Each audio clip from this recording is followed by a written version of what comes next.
В 2126 году произошел апокалипсис. У меня миллиард друзей, но я никогда никого не видел. Я не общался с живым человеком уже 40 лет. Почему это произошло, я разберу с гениальным философом в 2026 году Сергеем Жигалкиным. Сергей, здравствуйте. Здравствуйте. И все зрители тоже здравствуйте. Сергей, вы искали новые горизонты. Вот случился искусственный интеллект. Как вы думаете, у нас вообще есть какая-то надежда на хорошее будущее? Ну, на хорошее будущее, может быть, на том свете у нас есть надежда. На этом надо подумать. А вот про искусственный интеллект мы можем отдельно поговорить. Давайте, да. Вы что-то уже пользовали? Как он у вас работает в 2026 А году? я не разговариваю с кофеварками и с утюгами. Я считаю, что это для психиатров дело. Давайте просто лучше про искусственный интеллект поговорим. Вот Давайте. смотрите, я могу как предложить. Давайте назовем искусственный интеллект, но вообще слово искусственный интеллект не очень удачное, конечно. Назовем просто ее, поговорим об идеальной машине. Интересно, да. То есть и попробуем прочертить перспективы максимальные. Давайте считать, что искусственный интеллект сегодня – это первая начинающая стадия. Это только начало, Мгм. самое начало. Хотя развивается все быстро, и все уже не успевают даже следить, как вы все знаете. Но это только первые шаги. Но есть красная линия, Мгм. которую никакая идеальная машина пересечь не способна. Мгм. То есть, так сказать, есть две территории. То есть одна территория – это, ну, где вот просто люди, где искусственный интеллект, вот здесь хакеры сидят, вот все это такое, куда он доступен. А другая территория, по другую сторону красной линии, недоступна для идеальной машины. И я думаю, нам надо поговорить и об одной территории, и другой. Что он может, чем они отличаются, эти территории, и что представляет собой одна, недоступная для интеллекта, и что представляет собой другая, доступная, где находится почти все человечество. Хорошо. Не возражаете? Конечно. Я даже еще лучше, потому что у меня вопрос вот такой вот. А люди в 2026 году, они знают, где грань? Вот когда вы говорите про цифровую жизнь и другую. Смотря кого называть людьми. То есть, некоторые не знают, но есть, которые знают. Да, конечно, есть, безусловно. Если это человек, в том смысле, как вот он задуман там Господом или вот откуда он взялся, Мгм. как угодно, он знает, конечно. А если это просто человек, который сам похож на искусственный интеллект, мы к этому вернемся, тогда он не знает. Интересно. Вот когда мы сейчас начнем смотреть, что эти за территории и почему искусственный интеллект не сможет преодолеть границу определенную, мы увидим и поймем. А каждый человек, вот особенно из зрителей, он сам сможет понять, по какую сторону он находится от этой красной линии. То есть, по сути дела, он должен выбрать сейчас сторону. Он не выбрать, он должен выбрать этот труд. Выбрать-то он может, он всегда захочет лучшую сторону выбрать. Ну, как всякий человек. Ага. Другое дело, способен ли он к ней окажется или нет. Это другой вопрос. Скажите, а вы блокируете людей, которые вот он пишут какие-нибудь плохие сообщения? Ну, вообще-то я редко блокирую. А мне не так много людей пишет. Мгм. Это, как-то я от этого не страдаю.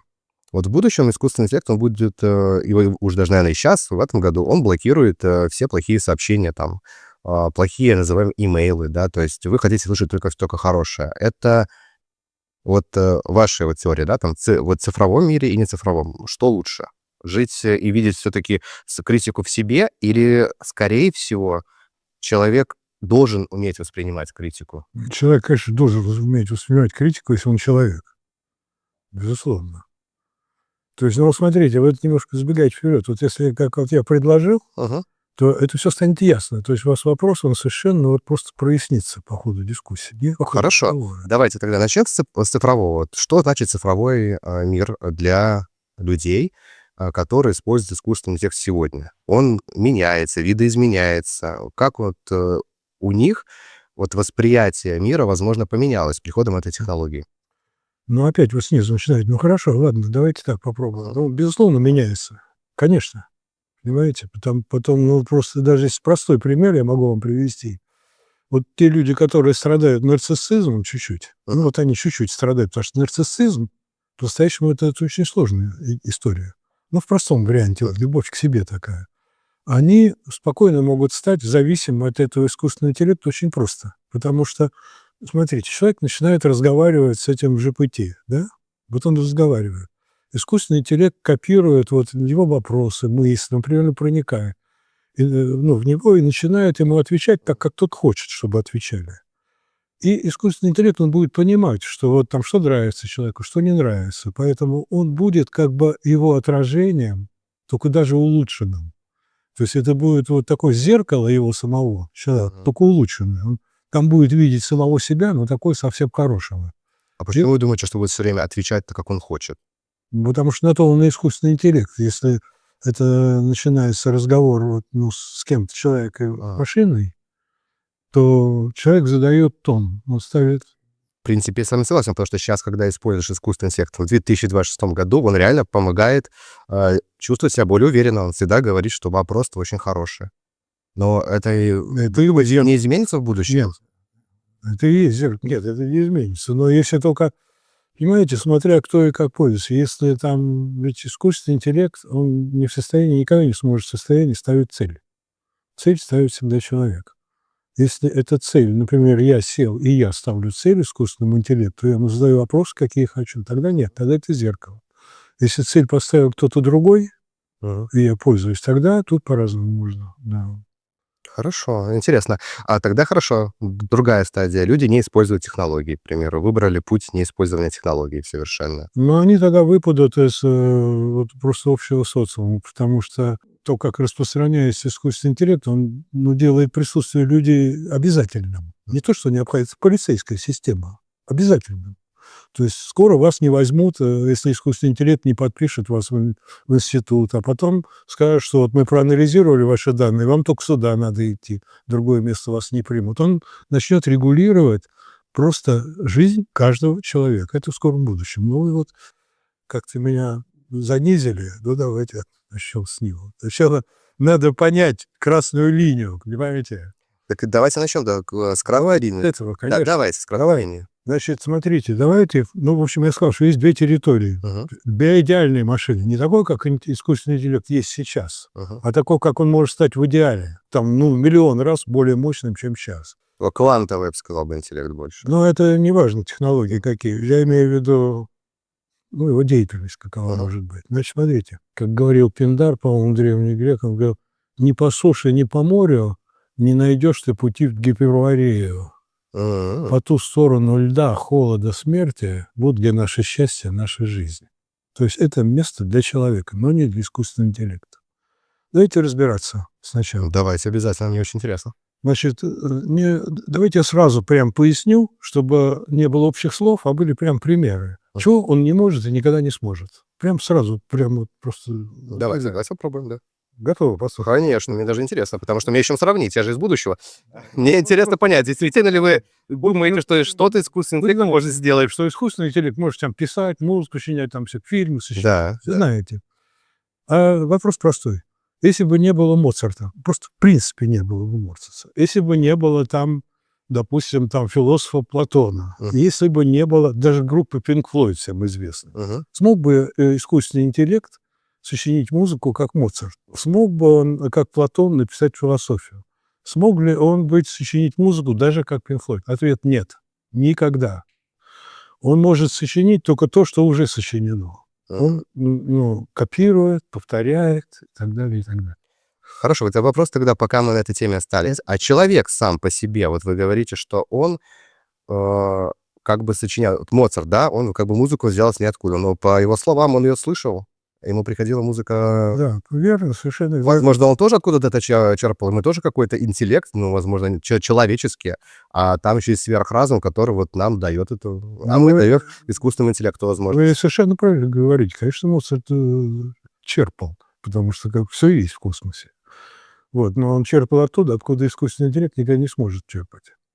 Никогда в жизни. То есть искусственный интеллект черпает от человека, получается. От человека он черпает. Искусственный интеллект, он копирует мышление и мозг человека и людей, и все знания. И может с ними оперировать прямо катастрофически, мощным образом. Верно? Хорошо, да. Но человек не только так действует. Человек, он двойственен, понимаете? То есть вот он, с одной стороны, копирует внешний мир так же, как искусственный интеллект. Он читает книжки, там, узнает и начинает он оперировать, комбинировать. С одной стороны. А с другой стороны, человек – существо, которое способно обратиться к каким-то внутренним глубинам Мгм. у себя. То есть у него И есть некий оттуда другой, у наверное, него есть, механизм. да, этот другой механизм, он двоякий. Ага. Давайте просто разберемся. Это Давай. недоступная территория. Да, мне интересно даже, почему. Смотрите, человек, вот мы сейчас разберем, просто человек, в нем есть две природы. Во-первых, мы похожи на животных, то есть, мы просто живые существа, мы рождаемся, любим, умираем и так далее. А с другой стороны, у нас есть нечто, что нас радикально отличает от животных. Два момента. Ни к первому моменту, ни ко второму искусственный интеллект недоступен будет никогда. Давайте я объясню, почему. Значит, первое. Вот живое существо, вот просто кошка, собака, бактерия, Мгм. да, но в ней есть то, что называется жизнью. Есть такое, какое-то вот субъективное такое начало, жизнь. Это чувствующее существо. Оно чувствует. Да, да. Искусственного интеллекта там нету чувства. И возникнуть оно никогда не может никак. Потому что когда искусственный интеллект, например, копирует кошку, искусственный интеллект может сделать кошку. Сможет. Сможет И это. она будет себя вести так же, как домашняя. Как он ее сделает? Он просто узнает все о кошке, как она себя ведет, в каких ситуациях, и это запрограммирует, и эта кошечка, если она будет, только у нее не естественная будут шерсть, а такая искусственная, а так она ничем не будет отличаться. Будет кушать. Да, батарея, да. Это он может сделать. Но это будет вот копирование кошек, просто копирование кошек. Копирование. Это не будет живая кошка. И первая причина, чем отличается, эти кошки не будут размножаться. Никак. Потому что все живое, оно, как говорят философы, оно не хочет умирать. Оно боится смерти. Все живое. И оно, даже если это не понимает, старается продолжать и себя, и свой род. И свой род оно стремится продолжать, воспроизводя в потомство. То есть, если человек бы жил бы вечно, то мы превратились бы в искусственный интеллект, получается?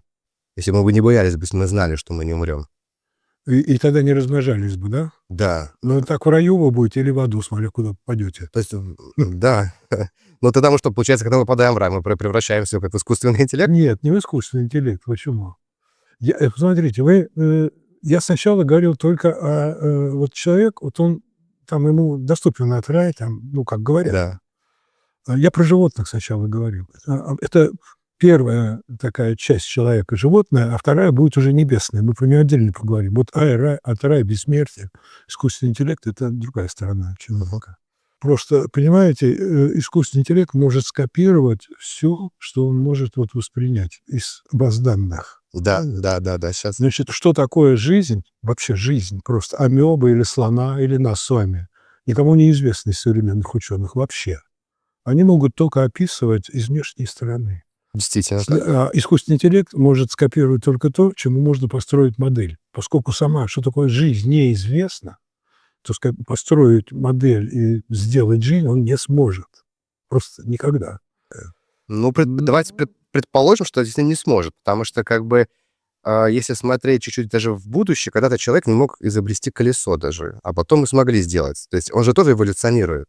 Мы же не знаем, где его эволюция закончится. То есть, возможно, мы же сделать это бесконечно. Если это какое-то существо, если мы говорим, что это все-таки интеллект, и мы дали уже ему определение интеллект.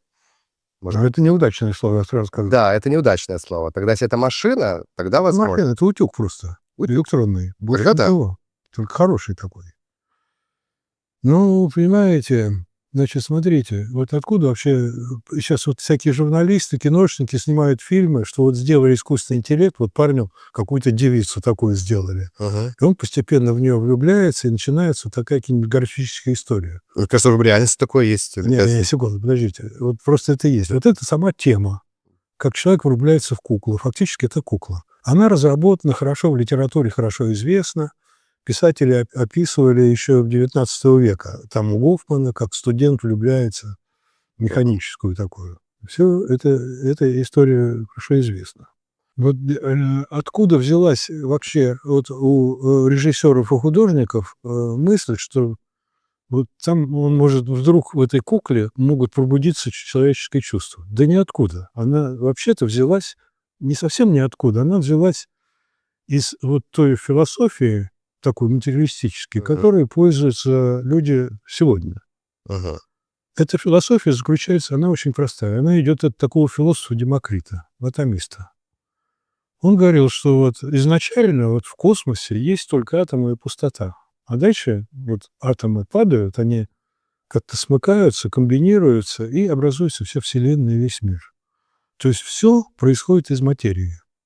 Такая. Сейчас она Да, развитая. да. Вот здесь. Современные ученые формулируют это так, что такое мозг, что такое мысль? Это функция мозга, просто функция. Вот мозг – это материя, это скомбинированные атомы сложные.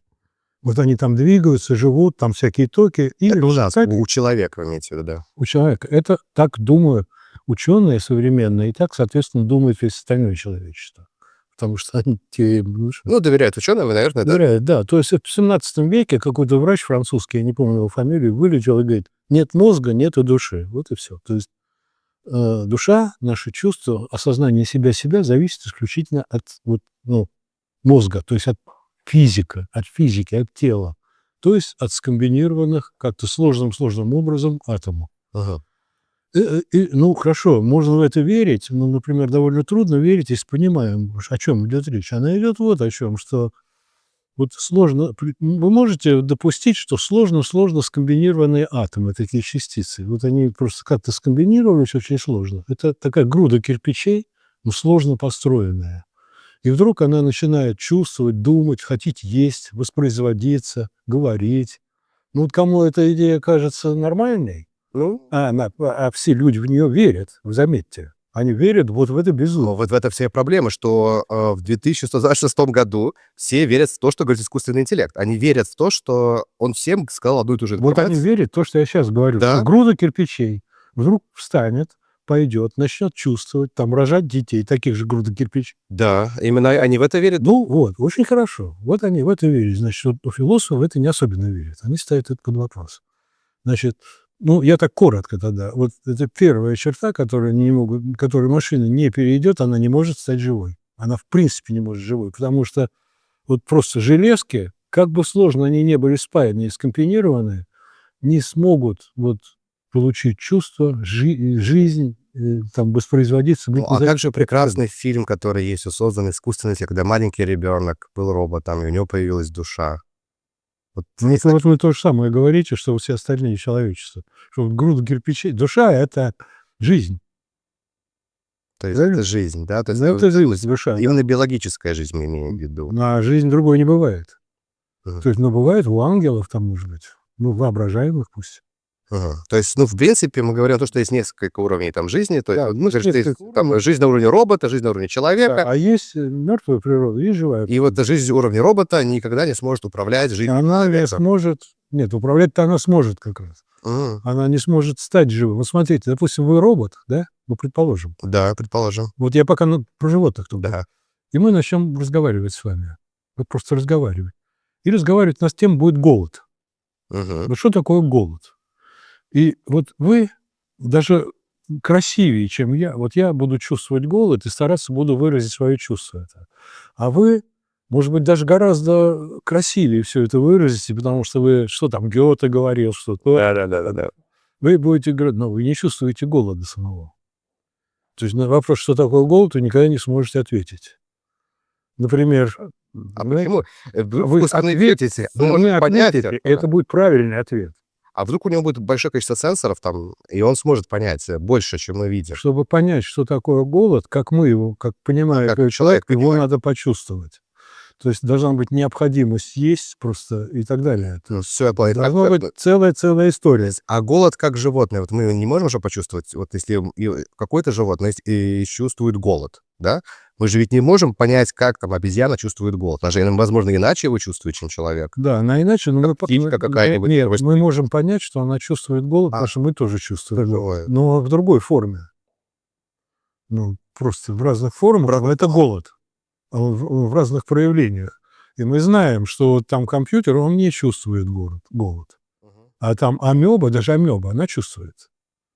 И мы это знаем. Мы знаем, потому что тоже мы чувствуем голод. То есть рыба тоже чувствует рыба голод. чувствует. Чувствует голод, да? И растения И чувствуют. растения чувствуют голод. Все живое чувствует голод. И поэтому она не сможет. Теперь давайте два слова. Вот там животное, да, а другая часть — это небесная часть. Она отличает человека от животных вообще. То есть человек более высокое существо. Греки говорили так: чем отличается человек от животного? Потому что это единственное существо, которое смотрит на небо. Больше никто не смотрит на А небо. можно предположить, что душа, она вошла в живое тело человека, и, может, по идее, как бы не нужна какая-то живая материя. Она, если она существует на небе, то она существует в другом виде, наверное, да? Но, понимаете, если вы сейчас хотите, там вот просто описать, где находятся души и когда они, это можно. Это долгая история. Я хочу сравнить один такой главный момент, что многие люди считают, что искусственный интеллект почему-то, по каким-то причинам, все-таки останется глупой машиной, и он не сможет почему-то чувствовать и видеть мир а, шире и больше, чем человек, хотя он может быть наделен большим количеством сенсоров. Ну, понимаете, вот вопрос поставлен немножко некорректно, потому что вы говорите: вот человек. Люди-то разные бывают. Мы уже упоминали, что это может быть человек, который сам копирует машину. Он сидит у компьютера. Если машина копирует разум человека, то сидящий все время с искусственным интеллектом, он копирует разум машины. Он еще следующая копия. Вот такой человек, вот лучше такого человека машина уже есть. Вот даже сегодня. И она станет намного еще лучше его. А вот человека другого уровня, который обращается еще и к своей небесной части, она не сможет никак. Давайте перечислим, что относится к небесной части. Просто очень просто. Давайте, да. Это просто. Во-первых, вот человек из всех даже живых существ, которые есть, чем он отличается? Это единственное существо, которое знает, что оно умрет. Он знает, что он умрет. Мгм. Ну, неважно как. И это создает в нем то, что называется экзистенциальное беспокойство. Потому что у него возникает вопрос: а что тогда такое эта жизнь? Откуда эта вселенная взялась? Почему это все? Человек пытается ответить, не находит ответа, строит цивилизации, пирамиды, храмы, которые являются ответом на этот вопрос. То есть вот он устремлен к чему-то, где он найдет объяснение тому, что есть жизнь. Понимаете, животное, оно, нет у него вопроса такого. То есть оно, да, избегает смерти, оно боится из инстинкта самосохранения только. Вот, но мы не можем представить себе, допустим, собаку, которая вот лежит на подстилке и мучается, да, от того, что она через несколько лет умрет. Такого нет у собаки. А у человека есть. Так и есть. Человек самый простой, который ни о чем не думает, может проснуться среди ночи в ужасе, закутавшись в простыню от пота, смотреть на Луну и бояться этого. Так, Сергей, так, возвращаемся к нашему все-таки мероприятию. Давай. Так как мы должны с вами расследовать одно очень важное дело. Если в 2126 году случается апокалипсис, кто будет в этом виноват? Подумайте, вот пока я пообщаюсь с нашей аудиторией, кого вы выберете, кто же все-таки будет более виновен? Дорогие друзья, пока Сергей выбирает, кто из двух папок у нас больше всего виноват, я предлагаю вам срочно побежать в комментарии, скопировать промпт, его же опубликовать в любом чате и получить ответ, и помочь нам расследовать это непростое дело. Кто-то из вас может получить очень хороший приз. Кто-то, возможно, разгадает тайну Вселенной, а кто-то, возможно, станет миллионером, потому что искусственный интеллект на сегодняшний день очень похож на лотерею. Нет, это люди ничего не значащие. Не знаю, никто из них. Вот в каком смысле? Может быть, они хорошие люди, я не знаю, но они, если бы их не было, все это так же бы и было. Это не они создатели этого дела. Не они создатели. Можно сказать, откуда взялся искусственный? Но по вашему мнению, а кто мог его создать? Ну, просто потому что, понимаете, вот возникло такое новое время, настало, начиная с 15 века, 17 и дальше. То есть это настала техническая эпоха, эпоха техпрогресса, которую, в принципе, ну, насколько мы можем посмотреть цивилизации назад, человечество не знало. Может быть, знало, но от нее ничего не сохранилось. Нету никаких свидетельств, что такой аналог такой цивилизации, которую мы сейчас имеем, когда-то был. И если просмотреть основы этой цивилизации, на чем она основана, какие философии, какие методы, вот все идет прямо сюда, к искусственному интеллекту, и философы прямо это описывали с самого начала. Начиная с 18 века, все предсказывали, что будет. То есть здесь проблем, вопросов никаких нет. То есть все абсолютно логичным образом идет туда, куда при задании таких ориентиров оно и должно идти, то есть в бездну. И кончится это катастрофой. Это так, секундочку. Так, да. Да, затянули. Хорошо. А, Сергей, проект Нирвана в будущем, который, возможно, искусственный интеллект захочет использовать и алгоритмизировать, мы его с собой возьмем, либо сохраним. Это хорошее? А я не знаю, что такое проект Нирвана. Скажите в 2 словах. Это когда люди все счастливы. То есть они думают одинаково, мыслят одинаково. Они вот находятся в нирване, и им просто хорошо. Это такая история, она прекрасно описана в романах, которые называются «Утопия» или «Антиутопия». Да. И там счастливые люди живут. Вот. Но это не... Да. Не возьмем. То есть, что вы... А куда? Кто мы? Искусственный интеллект остается за бортом главных устремлений, к чему вообще устремлен и на что предназначен человек. Он за бортом. За бортом. За бортом представления. За бортом просто вот глубочайших там ориентиров человеческой природы просто. Если человек теряет эту природу, человеческую, небесную, которая в нем есть, то он превращается в такую же машину, которую он делает. Супер. Хорошо, ребята, подписываемся, смотрим наш следующий выпуск. А Сергея Жигалкина мы еще увидим, я уверен, на нашем канале.